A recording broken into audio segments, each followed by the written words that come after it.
بسم اللہ والصلاة والسلام علی رسول اللہ اما بعد فاعوذ باللہ من الشیطان الرجیم بسم اللہ الرحمن الرحیم۔ ایک مرتبہ نبی کریم صلی اللہ علیہ وسلم اپنے ایک صحابی سے محوی گفتگو تھے۔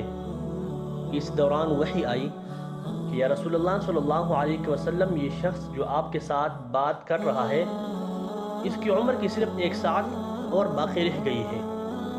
وہ عصر کا وقت تھا کہ سرکار مدینہ صلی اللہ علیہ وسلم نے اس صحابی کو اس بات سے آگاہ فرمایا تو وہ بے قرار ہو گئے اور عرض کیا، یا رسول اللہ صلی اللہ علیہ وسلم، مجھے ایسا عمل بتائیے جو اس وقت میرے لیے زیادہ مناسب ہو۔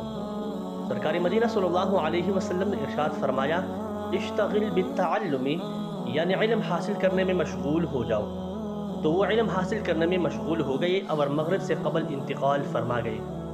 راوی کا کہنا ہے کہ اگر علم سے افضل کوئی اور چیز ہوتی تو نبی کریم صلی اللہ علیہ وسلم اس وقت میں اسی کرنے کا حکم فرماتے۔